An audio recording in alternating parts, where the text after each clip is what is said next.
के द्वारा ये मुझको वीणा प्राप्त हुई और मैं इसमें प्रभु का नाम स्मरण करता। तो आप संतों की कृपा से भागवत की रचना क्यों नहीं कर सकते? आप बिल्कुल कर सकते। नारद जी ने ब्रह्मा जी से द्वारा प्रदत्त वो 4 मंत्र व्यास जी के कान में कह सुनाए और व्यास जी ने समाधि लगाया, ध्यान लगाया तो 4 मंत्रों के 18,000 मंत्र लिख दिए। उसी को हम श्रीमद् भागवत पुराण कहते हैं। ये समाधि में लिखी गई वांगमय स्वरूप है ये ठाकुर जी।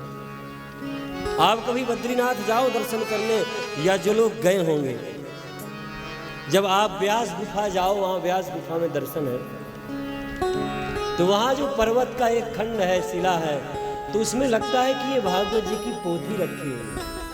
आज भी ऐसा दर्शन है। भागवत जी की रचना हो गई, लेकिन अब व्यास जी के मन में भाव आया कि मैं ये किसको प्रदान करूं, किसको दूं?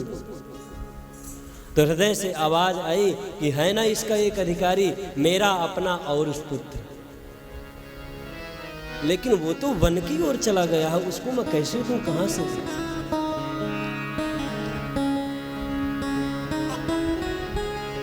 व्यास जी अपने आश्रम में बैठे थे, अपने छोटे छोटे नन्हे मुन्ने शिष्यों को बुलाया, कहा बेटा यहाँ आओ।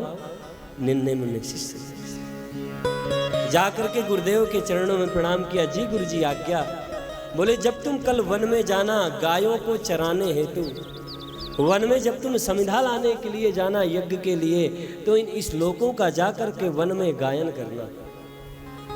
क्या पता व्यास जी को ऐसा लगा कि भगवान के सौंदर्य का वर्णन सुन करके मेरा पुत्र खींचा चला है। नन्हे मुन्ने शिष्यों को श्लोक बताया। शिष्य गए वन की, और जैसे ही वन में समिधा बीन रहे थे हवन के लिए, तो समिधा बिनते बिनते शिष्यों ने गाया क्या? वरहा नटवर वपु कर्णयो कर्णिका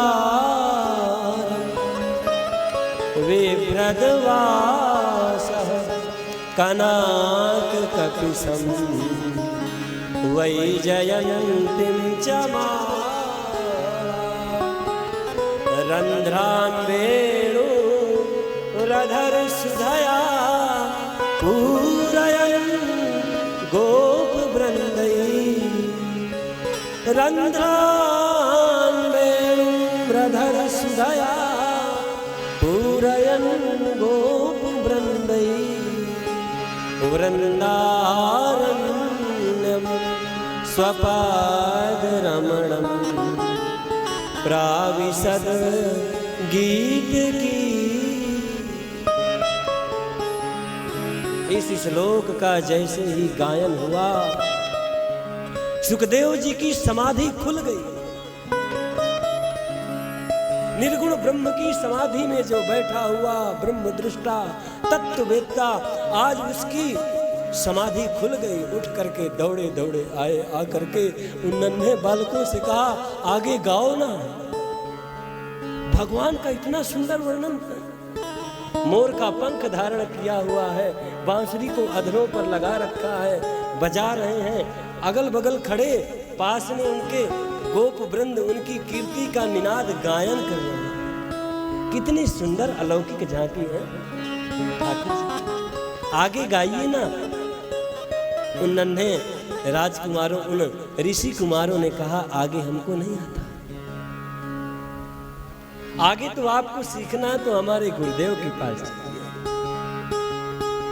और ना जाने थोड़ी देर खड़े रहे सुखदेव जी, और जाकर के पुनः जाकर के समाधि में बैठे। शाम को ये नन्हे मुन्ने सब ग्वाल मंडली पहुंची। व्यास जी ने पूछा क्या हुआ? बोले हाँ हमने श्लोक गाया तो उठकर आए थे, लेकिन फिर चले गए। अच्छा कल जब तुम जाना तो इस श्लोक का गायन करना। क्या पता ठाकुर जी की करुणा उसको खींच कर ले आए। और आज पुनः शिष्य गुरुदेव महाराज को वंदन करके जब वन की ओर गए, गायों को लेकर के समिधा बुनते हुए गुरुदेव ने जो श्लोक रटाया था उसको गाने लगे।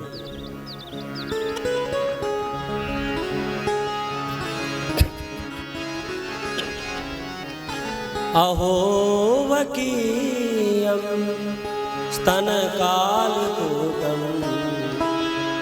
जिघांसयापाय यदप्यसाध्वी लेभे गतिं धातृजितां ततोऽन्यं कं वा दयालुं शरणं व्रजे। सुखदेव जी पुनः उठ करके आए और उनके नेत्र सजल हो गए। बहुत ध्यान से सुन। सुखदेव जी के आंख भर आए। कहा, अरे देखो तो इस ठाकुर का कितना करुण स्वभाव है। पूतना आई थी अपनी स्त्रियों पर जहर लगा करके कि मैं कन्हैया को खत्म कर दूंगी, मार दूंगी, लेकिन दयालु करुणा सागर के सिंधु को देखिए, उन्होंने जो गति माँ यशोदा को देनी चाहिए वो पूतना को प्रदान कर दिया। कैसा स्वरूप, कैसा करुणा अवतार है। इस दृश्य को देखते ही सुखदेव जी आ गए। कहा, आगे गाओ ना, मन विचलित हो रहा है, अब रहा नहीं जा रहा, सुनाओ ना आगे। बोला, आगे यदि आपको सुनना है ना तो हमारे गुरुदेव के पास चलिए। बोलिए, किस ग्रंथ की ये रचना है, कहाँ के ये श्लोक हैं? बोले, भागवत संहिता के श्लोक। बोलिए, कब रची गई? बोले, अभी अभी नई लिखी गई है, लेटेस्ट। अच्छा, तो तुम्हारे गुरुदेव भगवान कौन है? बोले, वेद व्यास भगवान। सुन करके तो नेत्र भर आए। बोले, मतलब मेरे पिताजी? तब तो मेरा अधिकार है अपने पिता से लेने का, मैं जरूर चलूं। और आज नन्हे मुन्ने इन शिष्यों के पीछे सुखदेव जी भी चल रहे। आगे आगे गायें, पीछे पीछे नन्हे मुन्ने ऋषि कुमार, सबसे पीछे सुखदेव। आज कुछ देर हो गई थी। व्यास जी अपनी कुटिया में बैठे अपने ऋषि कुमारों की प्रतीक्षा कर रहे हैं। आगे आगे जब गौ माता आई, गौ माता की उड़ रही धूल के पीछे अपने शिष्यों को देखा और धूल की रज के पीछे अजान भुज दिगंबर अवस्था में अपने पुत्र को देखा। पुत्र ने पिता को देखा तो रहा नहीं गया। उधर से सुखदेव जी दौड़े, इधर से व्यास जी दौड़े। साष्टांग करना चाहा, उठाकर व्यास जी ने अपने हृदय में भर लिया, अश्रु से स्नान करा दिया। कहा, बेटा आ गए तुम? बोले, पिताजी आप मुझको सिखाएंगे ना, भागवत मुझे आप पढ़ाएंगे ना, मुझको सिखाएंगे ना? हाँ बेटा, तेरे लिए ही तो बनाई, तेरे लिए ही तो ये लिखी है। पिता की संपत्ति पर तो हर पुत्र अपना अधिकार देखना चाहता है कि मेरा जमीन, मेरा घर, मेरा सब कुछ हो जाए। हर पुत्र उसमें हिस्सा लेता है, लेकिन संस्कारों की जो संपत्ति ले वही सच्चा पुत्र। संस्कार रूपी संपत्ति जिस पुत्र को चाहिए वही सच्चा पुत्र। नेत्र सजल हो गए और कहा, बेटा तेरे लिए ही लिखी है। एक माँ होती है ना अपने घर में, कभी कभी माँ लड्डू बनाए या हलवा बनाए, कुछ भी बनाए, कटोरे में जब हलवा को लेकर के जाती है, ले बेटा भाव से खा, मैंने तेरे लिए बनाया है। और वो छोटा सा बालक मना कर देता है, नहीं माँ मेरी इच्छा नहीं है, मैं नहीं खाऊंगा। अरे बेटा खा ले, मैंने कितने प्रेम से बनाया है।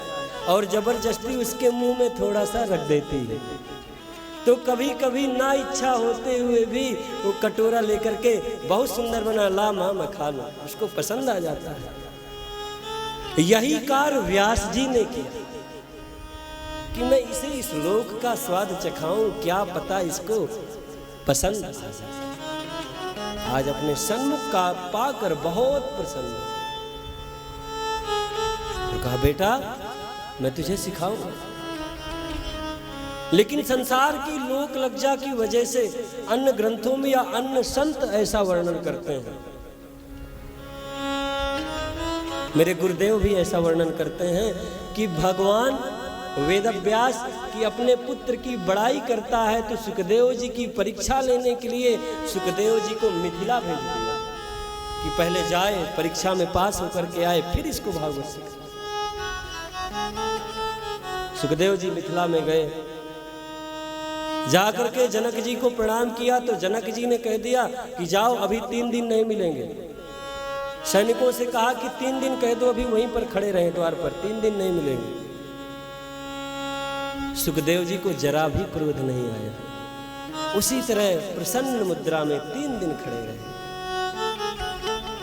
उसके पश्चात जनक जी के नेत्र सजल हो गए, बोले देखो तो मैं जानता हूं कि ये व्यास के पुत्र हैं, ब्रह्म दृष्टा हैं, लेकिन मैं क्या करूं, मुझे व्यास जी की आज्ञा हुई है, परीक्षा लेना पड़ेगा। अंतःपुर में सुखदेव जी को भेज दिया। सुंदर बगीचा है, सुंदर युवतियां हैं।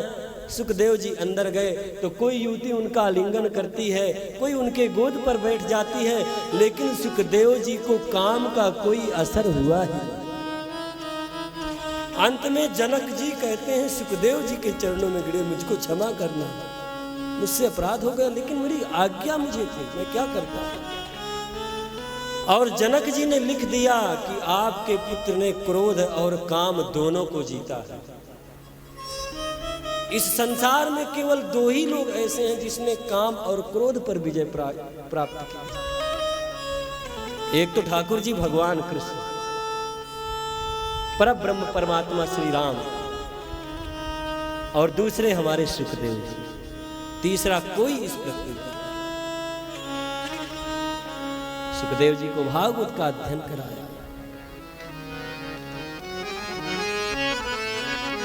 और भागवत का अध्ययन कराने के बाद ये दिव्य संहिता जब पूर्ण रूप से प्रदान कर दी और सुखदेव जी ने जब इसका आद्योपांत अध्ययन किया, तब जब राजा परीक्षित को 7 दिन मरने का श्राप लगा, 7 दिन बाद जब कोई निर्णय न कर सका कि इनकी मुक्ति का उपाय कैसे हो, तो इन्हीं सुखदेव जी ने राजा परीक्षित की मुक्ति का मार्ग निकाला।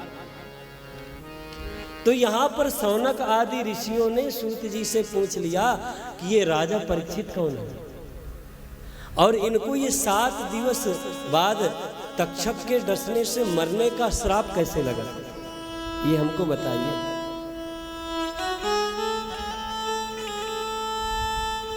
तो कहते हैं सूत जी कि मैं राजा परीक्षित की कथा, मैं किसी मानव की कथा सुनाना श्रेष्ठ नहीं समझता, लेकिन वच्छे कृष्ण कथोदयम, जिस मानव की कथा से भगवान की कथा का उदय होता हो मैं जरूर सुनाऊंगा।